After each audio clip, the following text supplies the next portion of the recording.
आता news top 9 मध्ये पाहूया मोठ्या राजकीय बातम्या।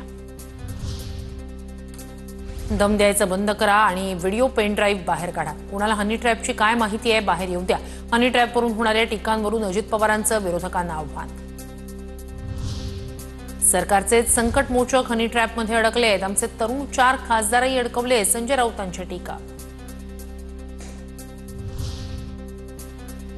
विजय घाडगेंना मारहाण झाल्यानंतर सूरज चव्हाणांना राजीनामा द्यायला लावला। उपमुख्यमंत्री अजित पवार यांची माहिती। सूरज चव्हाणकडून आमच्यावर प्राणघातक हल्ला, जावई असल्याप्रमाणे पोलिसांनी मध्यरात्री बोलवून टेबल जामीन दिला।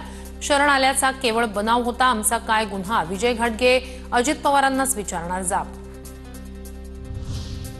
पुण्यातील दौंड गोळीबार प्रकरणी राष्ट्रवादीचा आमदार अडचणीत, शंकर मांडेकरांचा भाऊ बाळासाहेब मांडेकरांसह इतर आरोपी ताब्यात। दौंड प्रकरणी राजकीय हस्तक्षेप होऊ न देण्याचे आदेश, दोषींवर मकोका अंतर्गत कारवाई करण्याची सूचना। दौंड गोळीबार प्रकरणी अजित पवारांची प्रतिक्रिया। मंत्री आमदारांच्या वादग्रस्त वक्तव्यांमुळे भाजपचं टेन्शन वाढलं। महायुतीतील मित्रपक्षांमुळे फडणवीस सरकार ठरतंय टीकेचं धनी, सूत्रांची माहिती।